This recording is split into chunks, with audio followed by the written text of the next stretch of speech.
শুরুতে ঘরের মাঠে এই ফায়দাটা লুফে নিয়েছিল পাকিস্তান। নোমান আলীর হ্যাট্রিকের পর পাকিস্তানও নিজেদের ব্যাটিংয়ে সুবিধা করতে পারেনি। মুলতানের এই স্পিন স্বর্গে ওয়েস্ট ইন্ডিজের জয়ের দারুণ সম্ভাবনা জেগেছিল টেস্টের মাত্র দ্বিতীয় দিনেই। আর টেস্টের তৃতীয় দিনে সফরকারীদের ৩৫ বছরের আক্ষেপ মেটাতে দরকার ছিল ৬টি উইকেট। পাকিস্তানের টেস্ট সিরিজ নিজেদের করে নেওয়ার জন্য প্রয়োজন ছিল ১৭৮ রান। ক্যারিবীয় বোলার ওয়ারিকেনের বোলিং জাদুতে আজ প্রথম সেশনে মুখ থুবড়ে পড়েছে স্বাগতিক পাকিস্তানের লড়াই।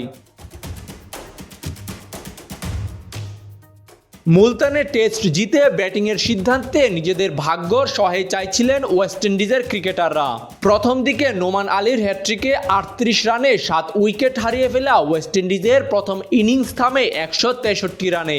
এত অল্প পুঁজিতে অল আউট হলেও ক্যারিবীয় স্পিন বিষে পাক বাহিনী প্রথম ইনিংসে করে ১৫৪ রান। ওয়েস্ট ইন্ডিজ পায় ৯ রানের লিড। দ্বিতীয় ইনিংসে কাপ্তান ক্রেগ ব্র্যাথওয়েটের 50-তে লড়াই চালিয়ে যায় সফরকারী দল।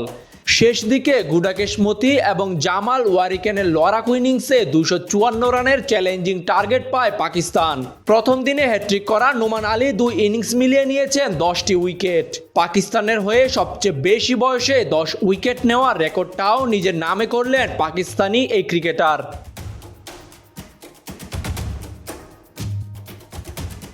টার্গেট চেজে ব্যাটিং করতে নেমে শুরুতে বিপদে পড়ে পাকিস্তান।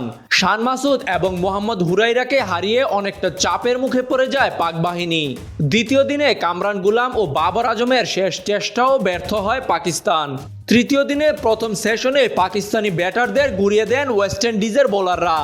ওয়েস্ট ইন্ডিজের বোলার ওয়ারিকেন দ্বিতীয় ইনিংসে 5টি সহ মোট 9টি উইকেট শিকার করেন এই ম্যাচে। এছাড়া 2 ম্যাচ সিরিজে মোট 19 উইকেট শিকার করে ওয়ারিকেন হয়েছেন সিরিজ সেরা।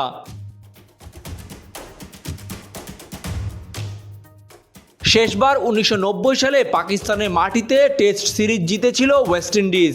কার্টলি অ্যামব্রোস এবং কোর্টনি ওয়ালশদের পর ৩৫ বছরের আক্ষেপ মেটালেন ওয়ারিকেন এবং ক্রেগ ব্র্যাথওয়েট।